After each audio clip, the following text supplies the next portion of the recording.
Hi, Jhené. Welcome to Up Close and Personal. First of all, congratulations on the release of Chilombo. You released that earlier this year and it entered the Billboard Top R&B Albums chart at #1. You recently released Chilombo Deluxe. That also entered the chart at #1. How has the response been for you? It's been amazing. I never really, put too many expectations on my projects. I just sort of, let go and let God and see, what happens. So obviously it was a pleasant surprise when it was so well received. So your last album, Trip, was about grieving. On Chilombo, we see a much more empowered, confident Jhené. What led you to get to this point? I'm 32 now. I've lived, I've learned, and I think that's all just reflected in the music. You have a personal interest in sound healing, and on this album, you incorporate crystal alchemy sound bowls. What did you set out to do with this new element? I set out to, incorporate healing with the crystal alchemy sound bowls. It's something that I started working with myself when I was probably like 19, 20. Actually, before I started working on Chilombo, I was like, I would love to incorporate these bowls into the music. And then I actually have started working with the crystal bowls, which give off a different feeling, a different sound. And the bowls that I use are also infused with different gemstones and different metals that add to, the sound and the vibration. And so, yeah, I don't know. At some point, I realized that a part of my purpose is to help people get through things that they're going through and alleviate, frustrations and pains and confusions. And I felt like adding the bowls was just a perfect addition.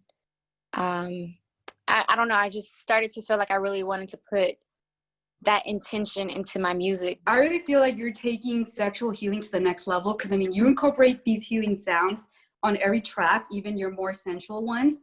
Tell me the importance for you of connecting the physical pleasure with spirituality and healing.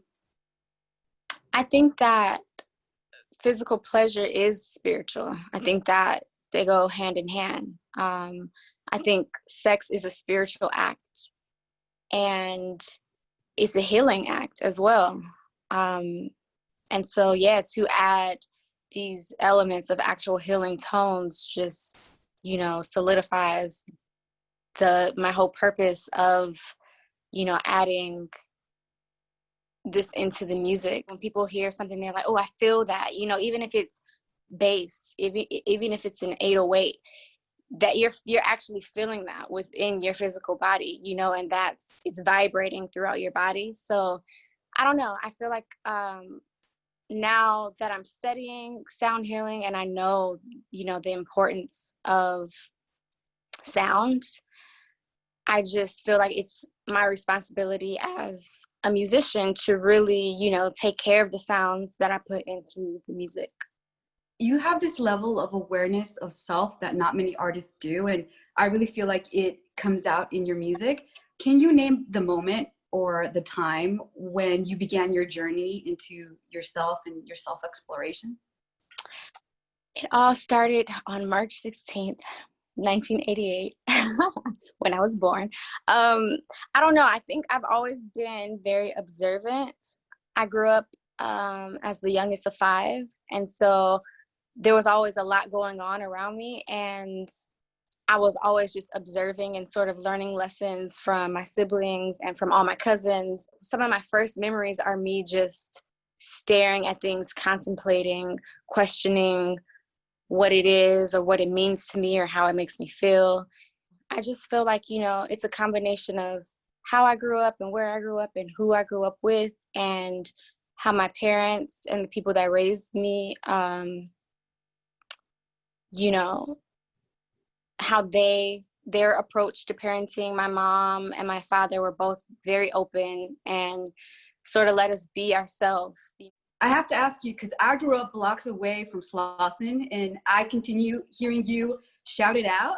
There you go. How does where you grow up continue to shape you as an artist through your music? Oh, I mean, I think where I grew up definitely gave me, you know, my style in general. Like, I feel like that area is laid back, but at the same time, it could be turned at any minute. Most of the people that grew up there, you know, their grandparents, you know, grew up there. So it's like everyone there has been there for a while. So it's a sense of community and family. And I think I try to put that into my music. You know what I mean? I always, especially with my visuals and stuff, I always want to showcase the neighborhood I grew up in, and always incorporate my family in my music and my visuals, and just my, you know, that's what inspires me. I know that you recorded some of the album in Hawaii, and what did recording there mean to you? Well, I've been going to Hawaii, you know, since I was like 16. So I always felt some sort of connection, but I didn't know until, I don't know, maybe a couple of years before I started working on Chilombo, that my great-grandmother was born there. She's Japanese, and that her parents were born there. I had already been going to the big island of Hawaii when I found that out, and I was like, oh wow, because it just felt like I already had a connection there, you know, and I've always felt very comfortable there. And when I realized that she was born there and that, you know, her family was born there, and it just made a lot of sense. Recording Chilombo there was just even more of a, you know, full circle moment, because it was a big theme of Chilombo is about me, you know, just accepting myself and coming into my wholeness as a woman, and, you know, embracing all sides of myself. And so to be there and to know that this was a real side of myself, that I actually have roots in this land, you know. And then the volcano, while we were recording there, it was actually a lot of little volcanic earthquakes, I guess you would call them. And so, you know, obviously the songs like Triggered and None of Your Concern, the songs that are a little more spicy, it was very symbolic to me, because it was like I was, you know, a volcano erupting, but then when everything settled, it creates new life and a new world. The meaning behind the title is so beautiful. It's your father's last name, which you said you felt a little bit embarrassed by when you were younger. And I think a lot of young people can relate to feeling self-conscious about some part of their upbringing or background. What would you say to them about overcoming something like that? Yeah, so my dad changed his name, his first name and his last name, in his 20s, I believe. And he didn't feel connected to it. And he decided to have his own name, you know, to name himself. And I grew up, I don't know when I knew that, but I had to be really young. And I think when I found that out, I felt like, oh, like this isn't, you know, real. This isn't my real last name. But as I got older, I realized it was, you know, and I found that very powerful, that he chose his own name. And then as I got older and closer to my father, I started asking him the questions like, what made you pick the name? And, you know, what does it mean to you? And what is it, you know, and then I did start doing my own research, and I found out that it's a really cool name and a really cool word even. And also went hand in hand with like who I was becoming and what I was accepting about myself.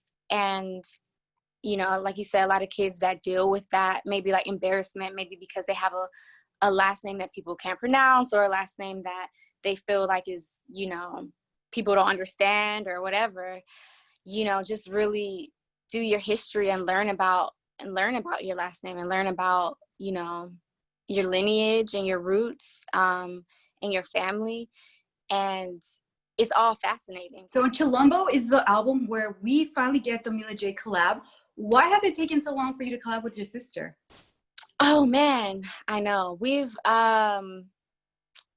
tried to work together so many times. When we get together though, my family is very like, we don't really talk about business. Family time is the time to just laugh and watch TV and eat, you know.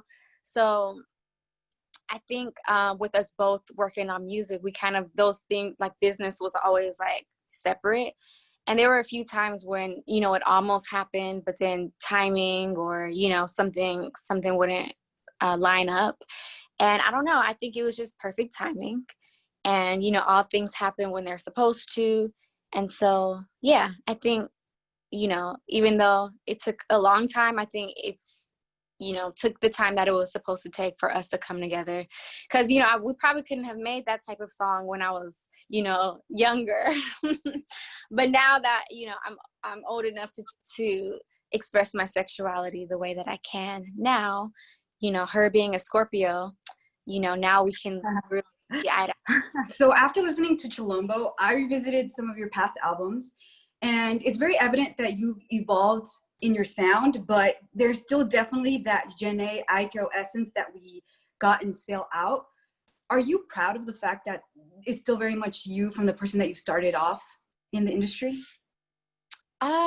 Proud. I mean, yeah, sure, I guess. I think that, you know, so when I approach a song, it's coming from a very like original place. You know, I grew up, I kind of, the music that I do listen to is the music that I grew up listening to. Like the music that I listen to now still is like Brandy, you know what I mean? Is like Sade, or I'll put on like a 90s playlist, or I'll put on K-Day, you know what I mean? So it's like, those are the things that I'm still influenced by. But for the most part, I'm not the type of person that's always listening to music. Like if I have a moment to myself, I want it as quiet as possible.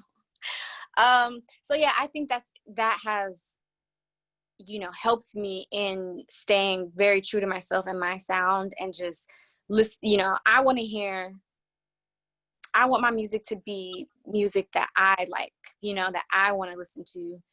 And so a lot of the times I'm listening to my own music because I'm working on it, or I'm trying to see how I can make it better, how it can make me feel.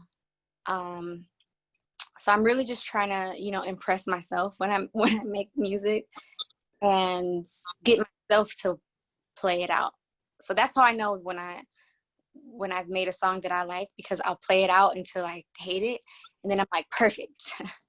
I feel like, you know, since Sail Out, obviously there has been, you know, or I hope there's been evolution in my sound and in my content and all of that.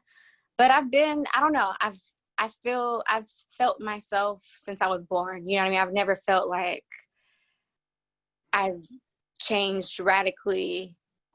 So, but growing, I feel like I am growing, and I'll probably be evolving, you know, forever. That's the plan. I feel like you must have had a crystal ball in front of you when making this album, because so many tracks off of it reflect our now. Like in Born Tired, you sing, I'm tired but fired up. Like, and so many people can relate to that right now as we're coping with systemic racism. How do you think we can overcome this time as a society? I think that, you know, challenges just present opportunities to come up with solutions, you know, and I feel like the best solutions come when you really sit with the problems. And I feel like we can overcome a lot of things by connecting more with ourselves, and then with your family, with your own immediate family, and making sure you guys are strong as a unit and communicating as a unit, and really then you guys can move as a unit and then go out to your community, and then that community gets stronger, you know what I mean? So I feel like it's baby steps for sure, but it all starts with yourself. What's up, y'all? This is B.O.B. This is G-Eazy. I'm Mo. This is Julia Michaels. This is Logic. Make sure you subscribe to the Recording Academy channel. Flex.